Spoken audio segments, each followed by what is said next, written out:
जय स्वामीनारायण बाल दोस्तों, कैसे हैं सब।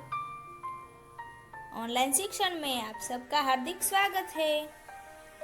आप सबको कहानी सुननी अच्छी लगती है ना? तो चलो आज मैं आपको एक कहानी सुनाती हूँ। एक कुंभार था, वो बहुत ही दयालु था। किसी को भी दुख न लगे ऐसा कार्य वह हमेशा करता था। एक दिन कुंभार पानी भरने के लिए एक कुएं के पास गया। कुएं में अनेक प्रकार की मछलियां रहती थी।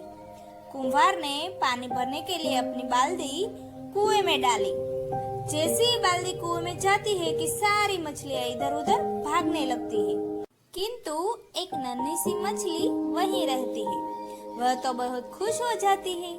वह बोलती है कि बाहर की दुनिया कितनी अच्छी है, बाहर कितना उजाला है, यहाँ कुएं में तो कितना अंधेरा है। मैं इस बाल्टी के अंदर जाके ऊपर की दुनिया देखूंगी। वह मनोमन बहुत खुश होती है।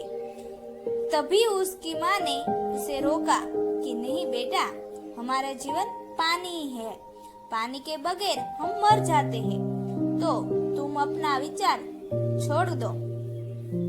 किंतु नन्ही मछली ने अपना मन बना ही लिया था। वह तो कुंभार की बाल्टी के साथ ऊपर चली गई। कुंभार ने पानी वाली बाल्टी दूसरी बाल्टी थी, जिसके ऊपर एक कपड़ा रखा था, जिससे पानी में रहा हुआ कचरा और छोटे जीव जंतु पानी के अंदर न आ जाए। धीरे धीरे पानी के साथ यह नन्ही मछली और छोटे छोटे जीव जंतु कपड़े के ऊपर दिखाई देने लगे। मछली तो पानी के बगैर तड़पने लगी। उसने सोचा कि माँ सच कह रही थी, मैंने उसकी बात नहीं मानी, इसलिए मेरा ये हाल है। पर बाल दोस्तों, हम जानते हैं कि कुंभार दयालु था, इसलिए उन्हें तुरंत ही बाल्टी में से कपड़ा उठाकर पहली बाल्टी में धीरे से उल्टा रख दिया और ऊपर से थोड़ा पानी भी डाला, ताकि जीव जंतु सलामत रहे। फिर धीरे से बाल्टी को कुएं में छोड़ दिया और नन्ही मछली अपने माँ के पास चली गई। वो बहुत खुश हुई और गाना गाने लगी। मछली जल की रानी है, जीवन उसका पानी है। हाथ लगाओ तो डर जाएगी, बाहर निकालो तो मर जाएगी। पानी में डालो तो तैर जाएगी, पानी में डालो तो तैर जाएगी। तो देखा बाल दोस्तों, कुंभार कितना दयालु था। हमारी कक्षा 6 की हिंदी में भी प्रथम इकाई ऐसा ही कुछ है, जिसका नाम है दयालु शिकारी। इकाई 1 दयालु शिकारी, जो है चित्रपाठ। चित्रपाठ में छात्र चित्र का सावधानी पूर्वक अवलोकन करें और इन चित्रों के आधार पर कहानी लेखन करके उन्हें समझने का प्रयत्न करें। यही चित्रपाठ का आशय है। यहाँ हमें 9 चित्र दिए गए हैं, उस पर से हमें कहानी बनानी है। तो चले बाल दोस्तों, एक एक करके हम उसकी कहानी बनाएंगे और उसे समझने का प्रयत्न करेंगे। एक बहुत बड़ा जंगल था, उसमें कई सारे पशु रहते थे। उसमें एक हिरनी रहती थी, वह बड़ी तंदुरुस्त थी। उसने एक शावक को जन्म दिया। शावक यानी कि छोटा बच्चा। एक दिन एक शिकारी को मांस खाने की इच्छा हुई। वह जंगल की ओर शिकार करने के लिए आ चला। उसने देखा कि एक हिरनी बहुत ही मोटी और तंदुरुस्ती वाली है। शिकारी पेड़ के पीछे छिप जाता है। दूसरे पशुओं को जब पता चला तो वो सब इधर उधर भागने लगे। शिकारी ने हिरनी को देखा। हिरनी शिकारी को देखकर भागने लगी। शिकारी पक्का निशानेबाज था। उसने बंदूक में से गोली छोड़ी। हिरनी दौड़ने लगी। दौड़ती हुई हिरनी को गोली टांग में लगी। शिकारी हिरनी को पकड़ने के लिए पीछे पीछे दौड़ा। घायल हिरनी अपने बच्चे के पास जा पहुंची। शिकारी ने देखा तो हिरनी अपने बच्चे के पास पहुंचकर बच्चे को प्यार कर रही थी और उसकी आंखों में आंसू थे। यह दृश्य देखकर शिकारी का हृदय परिवर्तन हो गया। उसे हिरनी पर बहुत ही दया आ गई। उसे अपने आप पर भी बहुत पछतावा हो रहा था। इसलिए पास में ही एक पशुओं का अस्पताल था। शिकारी हिरनी और उसके बच्चे को पशुओं के अस्पताल ले गया। वहां उसने हिरनी के घाव पर पट्टी बंधवाई। उसके बाद शिकारी ने हिरनी को गोद में उठाया। गोद में उठाकर उसने हिरनी और उसके बच्चे को जंगल में जहाँ पर वो रहती थी वहां पर छोड़ दिया। तभी शिकारी ने तय किया कि आज के बाद किसी भी प्राणी का शिकार नहीं करूंगा। सीख, इस कहानी से हमें सीख मिलती है कि पशुओं के प्रति हमें दया रखनी चाहिए। संसार में सभी को जीने का अधिकार है। यह बात यहाँ बताई गई है। बाल दोस्तों, कहानी के बाद अब हम अभ्यास के प्रश्नों की ओर जाएंगे। प्रश्न नंबर पहला, चित्र का अवलोकन करके प्रश्नों के उत्तर दीजिए। जिसमें पहला प्रश्न है, इस चित्र में किस पशु की बात की है? उत्तर है, इस चित्रपाठ में हिरनी की बात की है।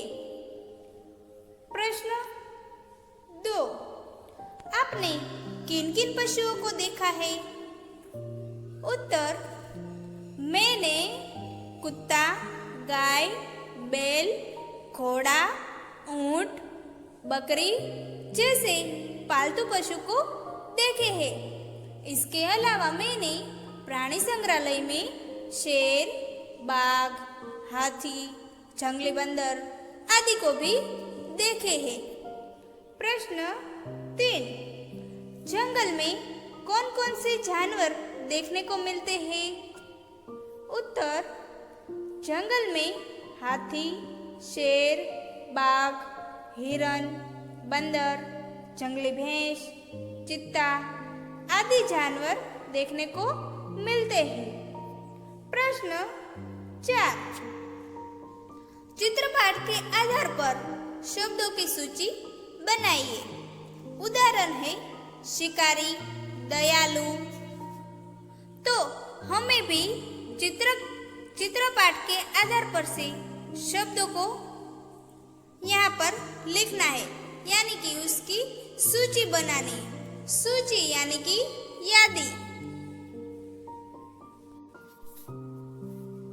जिसमें हिरनी, पेड़, बंदूक, शावक, अस्पताल, डॉक्टर, घाव, खून, गोली आदि शब्द हमारे चित्रपाठ में आते हैं। प्रश्न नंबर 5, चित्रपाठ के आधार पर चुने गए शब्दों को लेकर वाक्य बनाइए।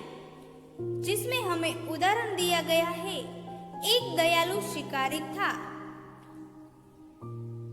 ऐसे हमें दूसरे उदाहरण लिखने हैं, यानी कि शब्दों को लेकर वाक्य बनाना है। पहला वाक्य में बोलती हूँ, पेड़ के नीचे हिरनी है। हिरनी हमारे चित्रपाठ में आया हुआ शब्द है। दूसरा, पेड़ के पीछे शिकारी है। तीसरा, शिकारी ने गोली छोड़ी। चौथा, हिरनी शावक के पास बैठी है। पांचवा, हिरनी के पांव से खून बहता है। छठा, हिरनी को टांग पर गोली लगी।